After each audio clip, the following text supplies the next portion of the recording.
Olá, eu sou a Mônica, você está no meu canal literário Próximo Livro é o Melhor. Desde já eu peço, se você não é inscrito, clique no botãozinho para se inscrever, ative também as notificações, assim, todas as vezes que lançar um vídeo novo você saberá.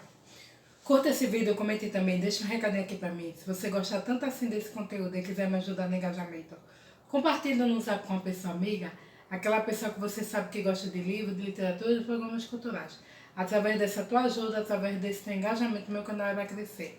Se você não me segue no Insta, segue lá, @mMônicaCCarneiro, assim mesmo, com 2 M's, com 2 C's. Entre outras coisas de minha rotina, eu falo sobre livros.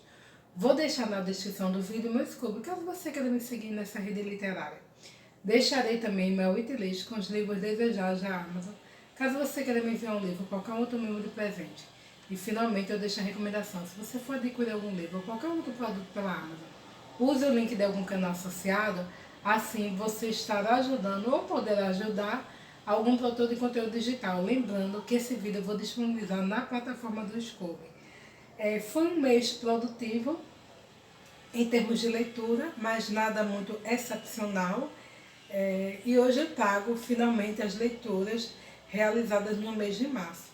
Confesso que desde o início do ano eu estou meio que me arrastando nas leituras e apesar de conseguir demandá-las, tive algum abandonado, como Trocas Macabras de Stephen King, que eu comecei a ler no início do ano e quero retomar, mas por hora eu abandonei. Aí antes de falar de leituras, eu vou falar de assistidos e vou falar de leituras também que eu não tenho os livros em mão, mas que eu li nesse mês de fevereiro. Aí antes disso eu quero falar de uma leitura que eu fiz em fevereiro, Nos Passos de Jesus, do Bispo Macedo. Eu peguei esse livro emprestado, uma pessoa lá da igreja me ofereceu, aí eu aceitei o empréstimo, mas por educação não era nem tanta vontade de ler, mas gostei, aí eu esqueci de comentar no mês de fevereiro sobre essa leitura. Aí parece que se eu não falar que o que eu li, parece que eu não li. E deixa eu falar de outra leitura que eu fiz em fevereiro, no caso agora março, né? Eu fui para a biblioteca pública, tudo que eu falar e eu tiver vídeo, eu vou deixar linkado nos cards. Eu retomei a biblioteca pública estadual com cadastro, peguei livro, estou lendo inclusive nesse momento.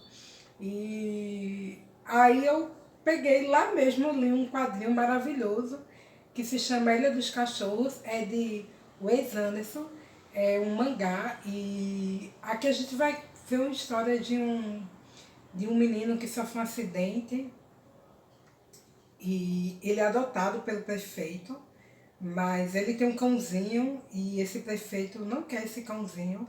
E existe uma ilha dos cães e a aventura de Atari Kobayashi. Eu acho que é isso o título, no caso do menino. E se passa no Japão, né? Essa ilha dos cãezinhos, tem vários cachorrinhos e eles se ajudam e ajudam esse menino. É bem fininho, mas achei bem gostoso. E estou vendo essa nova possibilidade de ler mais quadrinhos nesse ano por causa dos mangás que existem na biblioteca pública. Não vi lá outros quadrinhos, mas mangá tem bastante, então simbora. E é bom que a gente saia um pouco do nosso círculo de leituras, né, do bioma que a gente da mesmice. Aí deixa eu falar de assistidos.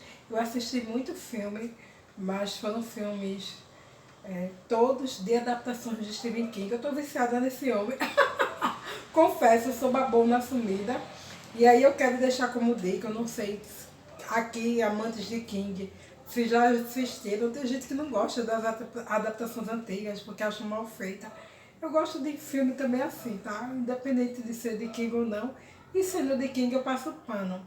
De 95, Fenda no Tempo, ela é muito bom. É uma história de... o título é Telangolis, Legolis.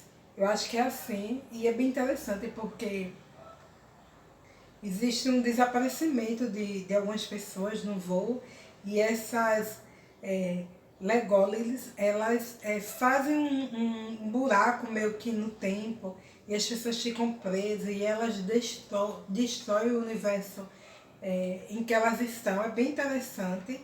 E aí a referência, pelo salvo engano, é do livro Sons da Noite, é um conto. E assisti também a Maldição de Kicker Silver, de 95.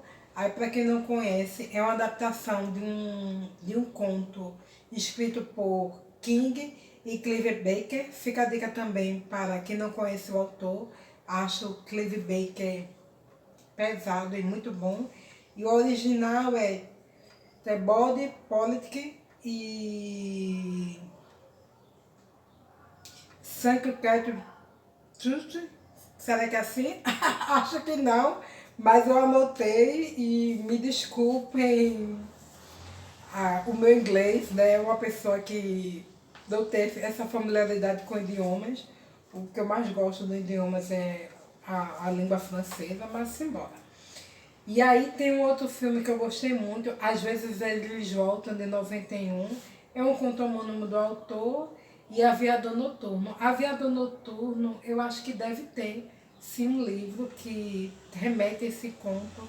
E achei ótimo, assim, sabe? Porque tem no Aviador Noturno, é uma história de um homem que ele é um repórter e é um repórter que também, além dele escrever os artigos, ele tira as fotos das matérias e ele viaja de avião, ele pilota aqueles aviões pequenos e ele vai para a encalço de uma notícia de um serial killer que está aterrorizando um local.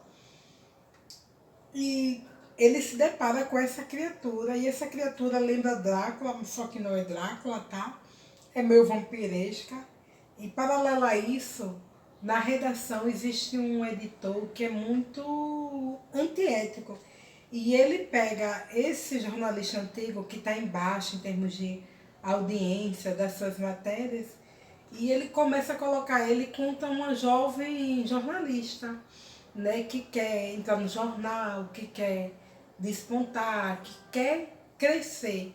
Então tem esse conflito entre esses dois, um jornalista antigo, decadente, uma jovem jornalista que, apesar de não ser decadente, ainda ela não é promissora, e eles rivalizam. E o final é surpreendente. Aí fica essa dica dos assistidos, desse mangá também. E agora bora pro que realmente é TBA. E aí, dentro do que eu li a história de Sojourner Truth, a Escrava do Norte. Para quem não conhece, a história dela foi escrita por Oliver Gilbert, e confesso que em algumas coisas eu acho que ficou um pouco a desejar. Nessa biografia, acho que faltou algumas informações, mas achei interessante ele contar a história dela. A Sojourner Truth aqui é mostrada muito naquela coisa de uma mulher que usa como ferramenta de força para falar da opressão da escravidão e dos direitos individuais e coletivos do povo preto através da religião, que é um modo muito comum nos primórdios dessa busca de libertação dentro da cultura estadunidense, né? E vale ressaltar um ponto, eu não lembro se eu falei isso na resenha, acho que sim, mas que quando ela fala de uma morte de uma pessoa preta, ele desacredita essa informação como não tendo relato desse evento, né? Pelo amor de Deus, né, pessoal? O escravo ele não tinha direito nenhum. A total posse era do proprietário. Então aquela pessoa ela era violentada, ela era forçada a trabalhos exaustivos, ela não tinha direito sobre os filhos, não tinha direito sobre nada. Então, grande dificuldade, nossa, de omitir a morte de um escravizado naquela época, né? Assim, achei meio o comentário dele desnecessário. Mas tirando isso, eu gostei por conhecer um pouco. E fica aí essa dica dessa mulher que criou essa frase icônica, e aí eu deixo no ar para quem não conhece, conhecer e, se possível, pesquisar. E eu não sou uma mulher? Parece uma pergunta redundante, mas quem conhece a história de São João de Truth sabe o que eu quero dizer. Então, vamos lá. Aí uma outra leitura foi dentro do projeto Lendo Agatha Christie, Cipreste Triste. Gostei muito dessa história. Aqui a gente vai ver a morte de uma idosa, que é uma morte suspeita por envenenamento, e ela deixa a herança para uma jovem que não tem um laço sanguíneo para com ela, mas que foi criada e tutelada por ela na infância, na juventude, tendo custeado os estudos através daquela matriarca. E aí essa Mary Gerard, ela herda parte dessa herança, mas de forma misteriosa ela também morre. E aí paira a dúvida sobre quem cometeu esse assassinato, sobre Eleanor Casimir. E Eleanor tem um parentesco com a matriarca que morreu anteriormente e deixou a herança para Mary Gerard, e existe aquela dúvida de se de fato a Leonor Casimir matou a Mary. É o primeiro romance da autora em que a gente vai ver um embate de tribunais. Essa história se passa em 1940 e fica a Casley sendo acusada pela coroa britânica, e aí entra Poirot para tentar desvendar esse mistério, sendo assinado pelo Lord Peter, que tem um interesse pela Casley.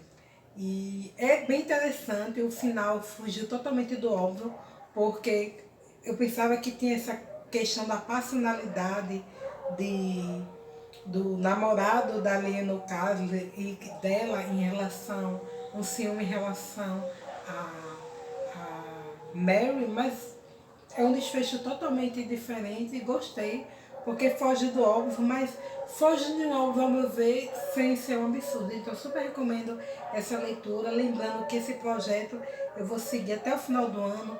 Agora, nesse mês de abril, a gente está lendo outro livro, aí não sobrou nenhum, mas maio já vai ter uma outra leitura de um conto, e pretendo ler até o final do ano, seguindo esse projeto, visto na Biblioteca Pública Estadual ter muitos livros de autor. Então aí fica essa dica, tá bom? Quem tiver interesse em fazer parte dessas LCs, pode deixar um recadinho, me segue no Instagram, manda um direct para que eu adicione no grupo. E aí li, dentro do projeto Lendo Clássicos, A Pequena Fadete, da autora vitoriana George Sand. Acho que ela teve um romance com Chopin, e me parece que não oficialmente, mas isso é só uma fofoca, tá? Da vida da autora. Mas é uma história bem fofinha, mas acho que, apesar de ser uma fantasia, uma história fofinha, tem elementos muito interessantes dentro da arquitetura do romance vitoriano. Aqui a gente vai ver a história de dois irmãos Bessons, que nasce, e sobre esse nascimento de Bessons, no termo antigo francês, remete-se a gêmeos, e os pais se preocupam muito como é que vão criar esses meninos para que um não atrapalhe a vida do outro e se desenvolvam bem. E eles vão conhecer essa pequena Fadete, que é neta de uma bruxa lá daquela região, ambas têm o mesmo nome. E é bem interessante, porque a gente vai ver romance, a gente vai ver conflito entre família, a gente vai ver o despontar de uma menina que consegue mudar a sua vida social. É bem interessante, super recomendo.